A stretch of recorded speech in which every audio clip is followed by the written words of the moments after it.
It's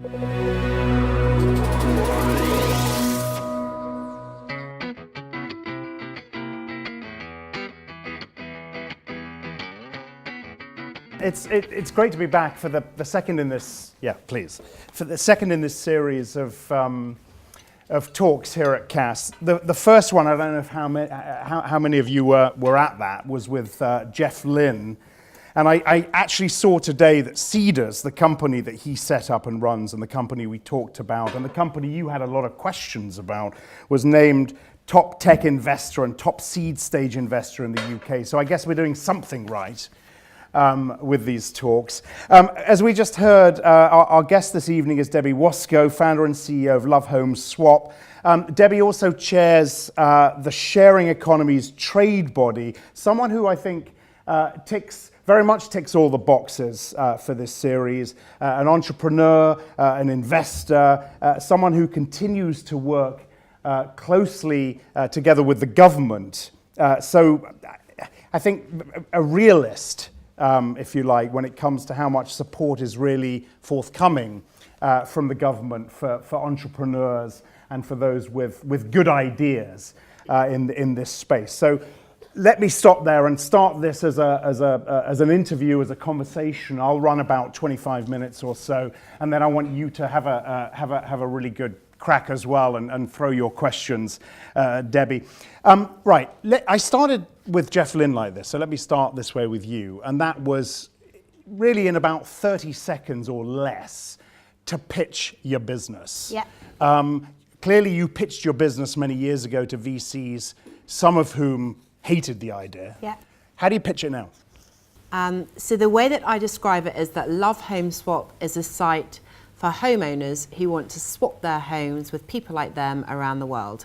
So depending on your perspective, it's an Airbnb for grown-ups, or it's reinventing the timeshare model for people who own homes and want to stay in homes when they go on holiday. And you've said you want to be the home exchange what Airbnb is to rentals. Yes. When will you get to that point, do you think? Well, we're in a reasonably good place at the moment. So the idea for the business, for those of you who've read a little bit about it, is that I had always travelled for work and life. I'm an entrepreneur and I'd run different businesses.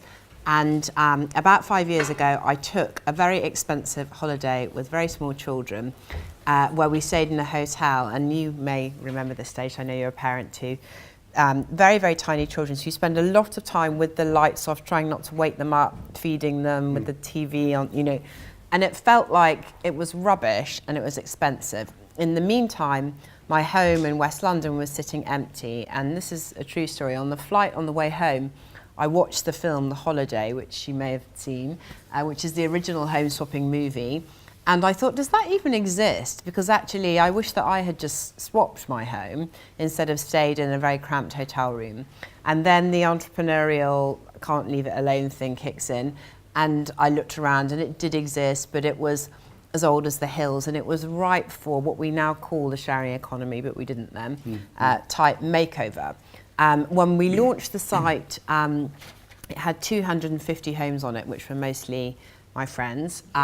We now have almost 150,000 homes around the world, and that gives us scale in marketplace terms.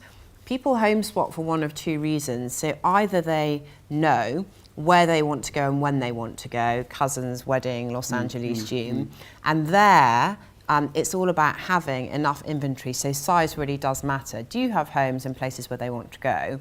But the other reason that people home swap, to use the online dating analogy, is it's a little bit like flirting. Yeah. So they'll go onto the site and they won't know where they want to go. They think, oh, it could be Cape Town or Copenhagen. So then it's about surfacing interesting suggestions. So at 150,000 homes, we're not Airbnb, no. But to that extent we won't ever be Airbnb, in that we're all about building a community and a club. It's not just a purely transactional holiday-based website, it's a community of homeowners. Well, tell me, Debbie, why then were the VCs, or some of the VCs, so negative when you first pitched the idea? Did they just not get this concept of the sharing economy back then? I think we should absolutely remember how much progress has been made in the last 5 years. and we all benefit from the Airbnb and to some extent the Uber afterglow. So I was roundly told by a range of very well-known investors that two things: nobody would ever stay in a stranger's home, and nobody would ever have a stranger to stay in their home. If you fast forward towards this summer, where my mother, who's not an early adopter of anything, stayed in an Airbnb, I think we shouldn't forget how all of this has become mainstream. And also what we see really as the granddaddy of the sharing economy, eBay, which has got us all familiar now with this notion that we can trust a stranger because of a review that gives that stranger 4.7 out of 5 or whatever the rating is. This is all reasonably new currency. So I think 5 years ago the sharing economy was not fashionable. It definitely is much more mainstream as an activity with Sharing Economy UK, which we can come on to talk about. We recently just completed a piece of research with other esteemed academic institutions, not this one, that said that 30% of British adults are now participating in sharing economy services. And when we tried to measure that 5 years ago, it didn't even exist as a category. Do you think society has become more inclined to share things, or was there always that latent desire that's been realised by the arrival of all these tech platforms? So 2008, where people started to think a lot harder about the assets that they owned and how to sweat them. The growth of digital platforms that enable you to share at scale with strangers, and also something that people generally don't talk about but has been absolutely critical in the development of my business, which is the development of online payment gateways. When I first set the business up, we needed to try and get a merchant account that meant that we needed to have £2 million on deposit, and it was incredibly complicated. Fast forward now, where we use Stripe, multi-currency, multi-platform, they hold onto our money on a rolling deposit of 12 hours. That's utterly transformed the ability of sharing platforms to get off the ground. I don't know whether there's a social, have we become nicer? I sort of get asked that a bit, or do I feel like Brits are good at sharing? I think there is something in the mix about a sense of community, or I don't want to overplay it, but wanting to know your neighbours or feeling neighbourly about things that helps. Yeah, but that could go away as quickly as it came. Away. And do you worry about that? No, because I think that the combination, there are two sides to the sharing economy.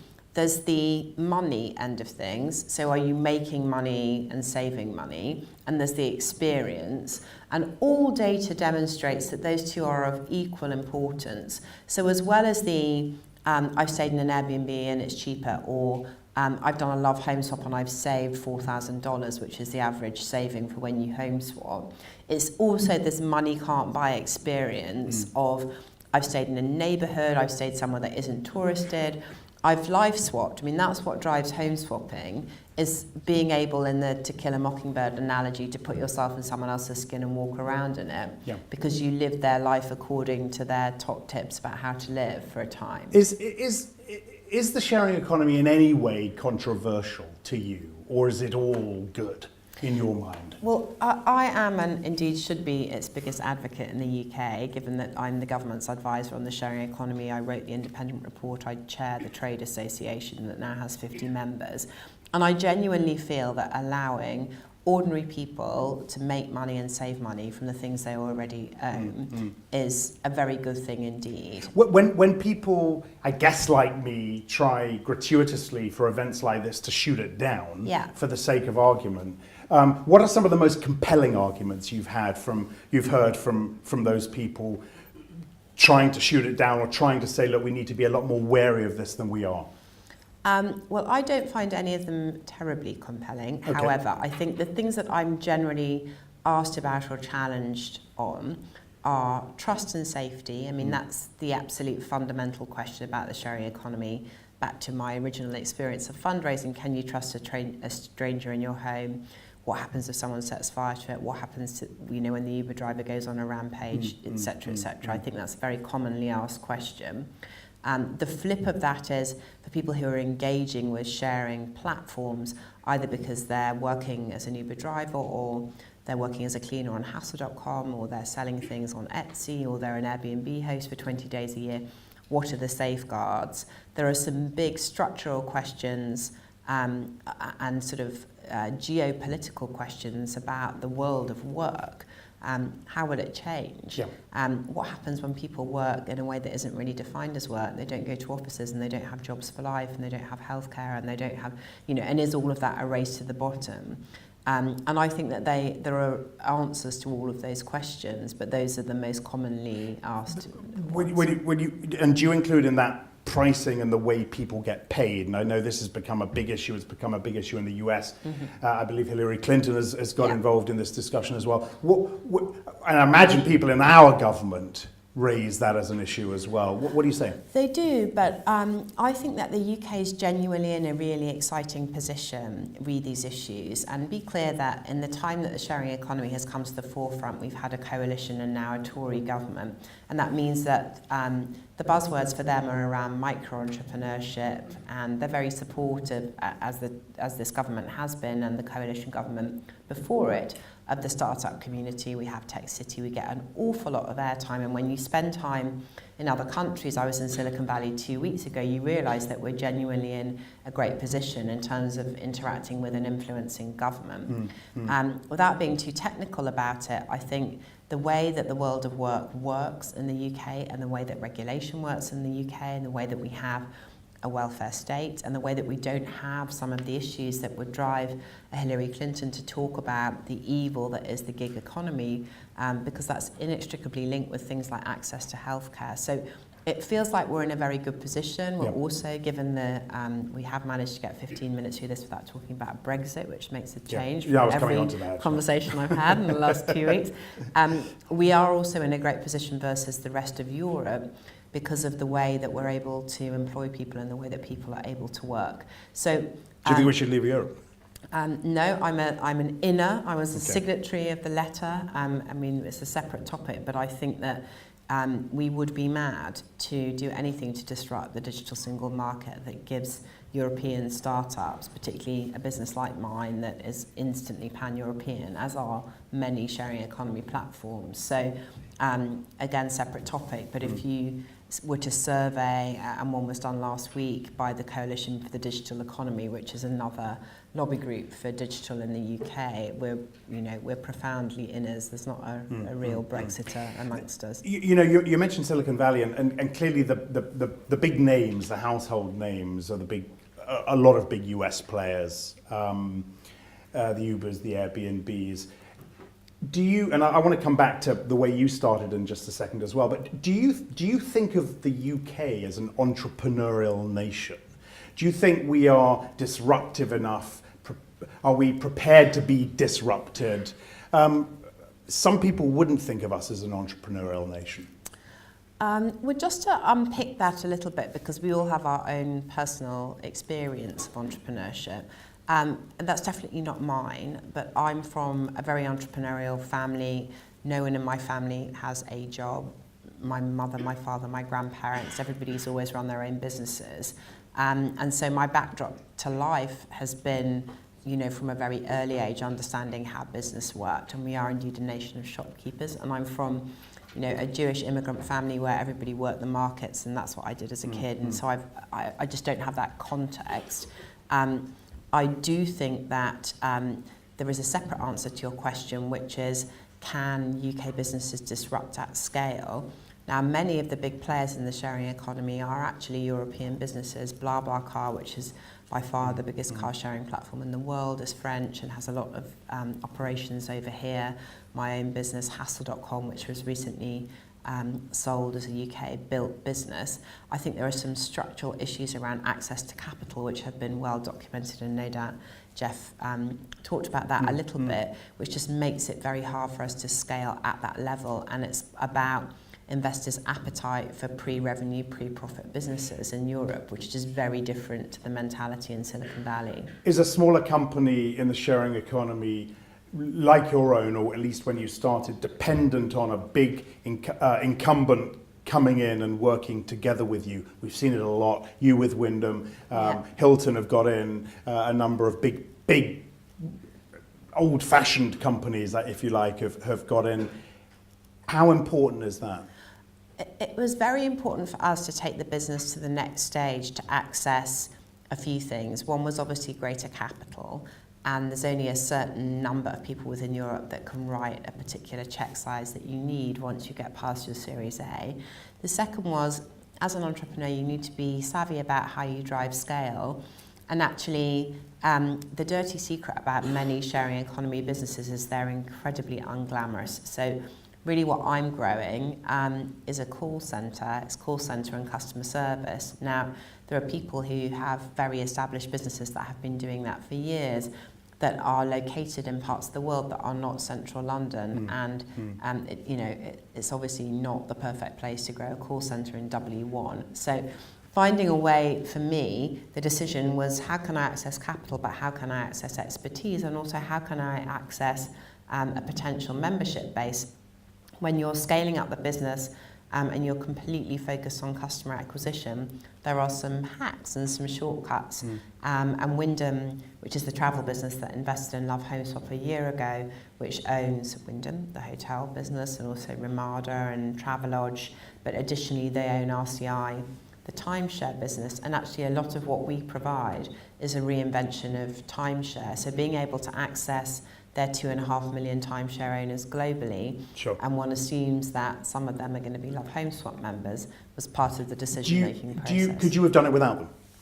Or I imagine it would have just taken longer. I think it would have taken longer. Do you feel, and apologies, this is a little provocative, but do you feel as an entrepreneur, with that entrepreneurial spirit, that you sold out a little bit, letting the big player come in? No, because I'm very pragmatic and I have investors and I'm motivated by a number of things that define success, but one of them is making money.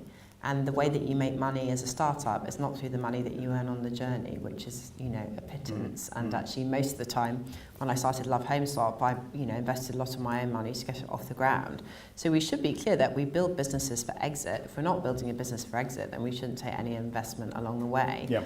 And having a partner in the mix that is, a likely, or indeed one of a few, but in a pretty pole position to be an exit for the business, I think is a responsible way to scale it. But what about a big company sucking out the entrepreneurial spirit? Is there a danger of that happening? The entrepreneurial spirit that actually got the business going and kept the excitement going and the momentum going? I think it's a partnership, and it's all about, as the CEO and the founder, how you navigate it. A startup is only as good as its culture. If we let our culture slip, then we won't keep our people, and we won't keep the essence of what it is that makes our company different for the people that work there. And as a startup, you're only as good as your team. Otherwise, you don't really have anything. And so putting that first and foremost is important. I think we're very lucky with Wyndham that actually they're incredibly hands-off. They're also not based in the UK, although they do have an office in Kettering, where we spend some time. So they leave us to it, and I think that they are experienced enough and their focus is on not, as they would define it, breaking our business. And they like it. And I think when businesses at that scale, it's an enormous business, it's got a $10 billion market cap, it's very long established, come to our funky little office with slogans on the wall and everybody busy and running around and developing product very quickly. That's what they've bought into, and I think that they get a kick out of that. And actually, if you look at the reasons why businesses like theirs and other hoteliers that you've referenced, Hilton, Hyatt, who've invested in One Fine Stay, why are they doing it? Part of it's obviously to access audience, but I think it's also to access energy and IP. Some of the things that we've recently built, like our mobile offering and our Flexi Points, have universal application across the Wyndham Group, but I think they would be the first to say they couldn't have built them internally. They want you to be able to hothouse development at pace. A lot of this, imagine a huge part of this, when you think about it, is about excess capacity. Using that excess capacity in a number of different areas, a number of different ways. Where I want to come on to you as an investor. where are the biggest opportunities do you see now in this space? Ones that maybe we haven't talked too much about. Because clearly we talk about fashion, we talk about food, we talk about apartments. What else are you looking at? What excites you? I would think two answers to that with my investor hat on. So firstly, and not exclusively, but the last 3 investments I've made, because I found this very weird, because I feel like I can't see anyone, but maybe we turn around in a minute, have been in women. I am a firm believer in the fact that women still can't access capital in a way that is meaningful for female entrepreneurs. And as a female entrepreneur, you have a responsibility to pay it forward. And so I seek out women to invest in, and they seek me out because I speak on platforms like this about how important it is. So the last 3 businesses that I've backed have all been female founders. They've actually not been sharing economy platforms. They've been Internet of Things businesses, but with an application where I think I can help. And the criteria for me when I do invest is generally, the most important thing is, do I love the founder? Because I know from my own experience that ideas change all the time, but you've really got to believe that the person who's starting the business above anything has got the grit, because that's the thing that I look for, because you can have days and days and weeks and months where there's loads and loads of news and none of it's good, and it's all about how you deal with that. And then can I help them? So do I understand the space? I've got a pretty good address book. How can I open that up? How can I help them out? So that's what I think about in terms of investing. In terms of the sharing economy, we're seeing really interesting innovation in B2B and the unsexy bit of the sharing economy. So in healthcare, logistics, and back office applications. Again, for me, and there's a business that I'm slightly sort of cooking up a little bit in this space, so I shan't disclose much more. But I think, and again, it sort of sounds like I only have one topic, but nonetheless, women in the sharing economy for me is the huge untapped potential. All of our sharing economy research shows that 65% of people participating in these platforms are female. I think what will absolutely change the future of work is if we can empower women who are out of the world of work because they're at home with children to work differently. And I think that ideas that harness that and tap into that, I would actually challenge the notion that much of the innovation in sharing economy has been in fashion and food. I don't think it has. I think it's primarily been by men, for men. It's been very functional. It's been about cars and come and assemble my IKEA furniture. I think that there's lots more innovation which can be driven by women, and I feel excited about And this is a business that you're developing yourself? Yeah. Okay.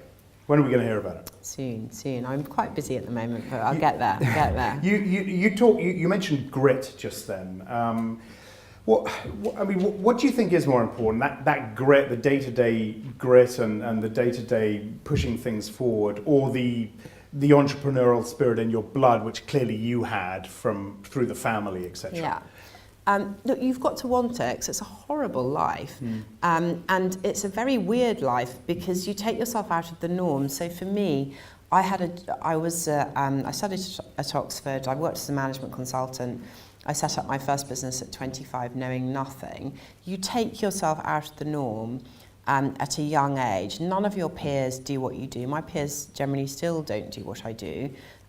You don't earn any money, and you generally have to invest your own money, and you're not necessarily always going for the moonshot, but you're definitely going for something which is a long-term goal. It takes an awful lot of self-discipline and self-motivation to keep going.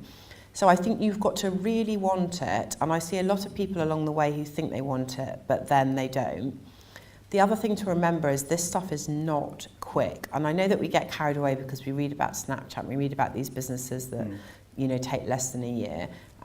My first business took 8 years. I believe that that's the average. I'm in year 5 of Love Home Swap now, and we're in a reasonably good place. But you've got to really be prepared for the long haul, and I think a lot of people aren't. The final point on that is many people launch business in partnership. I've done that in the past. It is harder to get out of a business partnership than it is a marriage. So you better bloody want to work with that person. And I see so many people at events like this who've met someone at a networking event and they've chatted about this. To me, that just has disaster written all over it. So stay away from that kind of partnership? Or just make sure you check it out very carefully? Know them. Yeah. And the final thing on partnership is make sure that you have absolutely different and distinct skill sets, because the partner that you choose who sort of does what you do, and you will fall out with them because there'll be a perception that one person does it better than the other. I think be absolutely clear on what each person brings to the table, but remember that you are signing up to them for a very long time, and that people's lives change. And so my first business, my business partner in that business, who's a wonderful guy and still a great friend, but older than I was, and during that time he had 2 children and I was still single. So you know what life stages are like, and I know this stuff sounds very pragmatic, but you really need to think this through, because then your requirements absolutely change. So someone who has 2 small children and is earning no money in a startup has very different needs to someone who's sort of gaily skipping around London and is happy to wait for a few more years. And this is the stuff I see time and time again that breaks up businesses before you get to the end game. So just, give yourself the best chance. Yes. Why you wrote this report? I forget exactly what the report's called. It's called Unlocking the Sharing Economy. How could you forget? I've got it written down here somewhere. Why were you chosen to write this report? Were you chosen to write this report? I was. Or yeah. did you put your hand up? No, I was chosen. I think you is have that to because ask your them. business is so successful? I think I have a profile, and the business has a profile. I think the government became interested in the sharing economy, and I think that at the time I used to run a networking event called Collaborative Consumption Europe. That's what the sharing economy used to be called. And so for that reason, I suppose my head was above the parapet. And then when you start to engage with government, they like people who do what they say they're going to do and who are good at bringing other people with them, and I suppose I demonstrated that. And then a very standard government tool to use is to commission an independent report, to have a call for evidence, then they have to give a formal response. So that's not new, and in fact they did one last week with Julie Dean, who runs the English Satchel Company, on the nature of self-employment. So it's pretty standard fare. So you'd have to ask them why and whether they are happy with it. Now, your business, you made an acquisition recently. Yeah. I think that made you the biggest in this space. Yeah. Apparently you plan more acquisitions this year or next or whenever. What are you aiming for? What size, in terms of scaling this business up, are you aiming for before you decide, that's it, I'm going to sell it and move on? And maybe go into government? Without wanting to put words in your mouth. Well, we doubled in size last year, and we plan to double in size again this year. And that will be through a combination of organic growth and acquisition. The acquisitions that we make are very driven by where we have inventory requirements. So we bought a Dutch business that had a lot of listings in continental or sort of mainland Europe.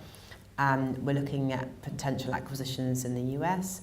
We have a French language version of the site. So it's very geographically driven, and also a little bit driven by where there might be a slightly different offer. So the business that we bought in Holland is called Home for Exchange. It's a slightly lower price point than ours, and that's quite interesting because it gives us ways of price testing that we can't do with our site.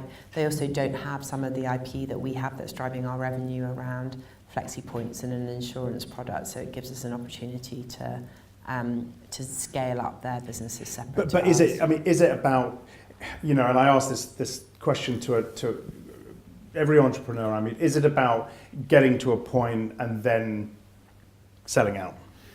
And have you set a point in your mind, or are you enjoying running this business too much? It's really fun. And also, I'm really lucky in that, so entrepreneurs generally have a short attention span, and I definitely require a lot of different things going on.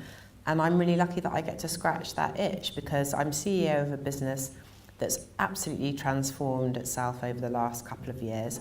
I have a US angle on my life, which I enjoy, and I'm there at least twice a month, and that's fun. I have all of the government work, which gives me another interesting lens. I chair a trade association that's gone from 19 to 50 members in 9 months, most of whom don't agree on things, so that's quite interesting. And I get to invest. So, I'm busy and happy, and Good. it's fun. What's the worst piece of advice you've had? it's very easy for people to tell you that things won't work. It's much easier to say Which you heard a something lot from won't work than VCs, they right? won't. And I hear it all the time, and I've always been told that I can't do things. I think I'm very lucky in that, and I think about this as a parent, and a parent of a daughter as well as a son. I think it's quite easy to tell women that they can't do things. So I fundraised when I was pregnant. I worked with 2 tiny children who were in the office, and I was feeding them and all that sort of stuff. And when you look back on it, you sort of wonder how you did it. But I'm very lucky that I have an amazing network of female entrepreneurs who are, all of you will have heard of, the sort of Sarah Woods and Alex de Pledge and Tamara Lohan and all those girls. And we're quite a crew, and most people have children, and everybody's making it up as they go along. And whenever I meet anyone who's a fledgling, I like men too, but I think that women need extra support, who are going through this generally in their 30s, which is when most people have enough wherewithal to start up a business, but it's also the time when most people are having families, and I'll always tell them that they can do it, because a lot of people told me that I couldn't. Okay. I should mention at this point as well that Alex de Pledge and Eileen Burbidge, one of the big investors, of course, in this space, are going to be sitting on this stage with me in a couple of weeks, I think, 2 or 3 weeks. Yes, So. well, they're great women, and they're great people and very successful entrepreneurs, and I think they're a real lesson in how anything is possible. Alex, absolutely, having built a business and exited it. Eileen has 4 kids. I mean, they're amazing role models. I've got to open it up to the audience in just a second, but let me ask you this question.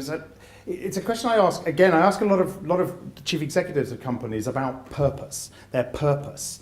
Now, and forgive me if I get this wrong and make assumptions, but for young businesses, entrepreneurs, it's about succeeding and making money, getting the investment, et cetera, et cetera.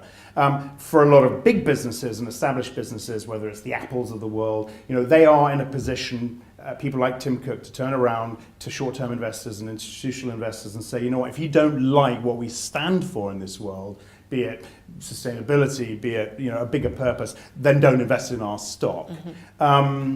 Do you have a purpose? Do you have that long-term purpose, that long-term goal where you stop thinking about investment for the short term? I think you have to stand for something.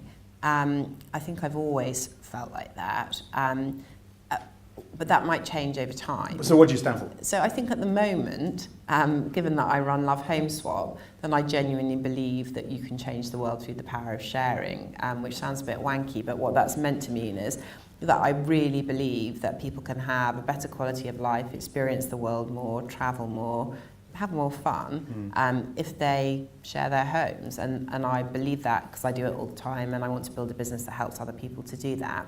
I think the bigger picture for me as a personal mission, and this is something my children get rammed into them all the time so they could play it back to you, is that you have to be the best you can be.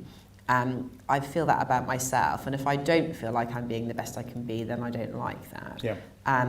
What that means and how you define that, I think, is just about feeling that at any given moment or in any given week, on balance, you're being the best version of yourself possible. And I'm never short on motivation, but I think holding that goal and holding yourself to account on that is important for me personally. Do you think, Debbie, that these business models, the models we're talking about in the sharing economy, these young businesses, are better for society than, another big question, but are better for society than the incumbent models which you guys threaten? Well, I would challenge that we threaten incumbent models. Actually, the data doesn't demonstrate that. So if you look at hotel occupancy during 2015, it was up 26%. So I think it's a bit of a myth that these businesses are here to destroy the old way of travelling. I think Uber is in a slightly separate category. I mean, the incumbent businesses won't agree with that. But I'm not even sure that that's true, because I think what we will see, just the point on the sharing economy and travel, which is my world, is much like the other seismic shift in the online travel industry of 15 years ago, which, if you can remember, back to then when we were children, obviously, you had travel agencies and then you had online travel businesses, and they were complete. And now it's insane to think that it was ever that disconnected. I think that that's what we'll see with the sharing economy. I think it will just be organised as a different way to stay and travel, and it will become much more integrated. We won't refer to it in the same way as we do now in 10 years' time. Yeah. Do you ever worry, final question from me, do you ever worry, this is a business model based very much on trust. That's the currency, isn't it? Do you ever worry that something can happen, and look, we've seen examples of it happening, which will really threaten that business model fundamentally, and we'll either revert back to where we were before or have to start again somehow? I don't think so. For Love Home Swap, those issues around trust are not really issues for us because everybody has some skin in the game. So a good analogy would be, if you're driving your own car, you're driving your own car. If you're driving a hire car, then you're on holiday in the sand in the back and you're not in sweet wrappers and all the rest of it.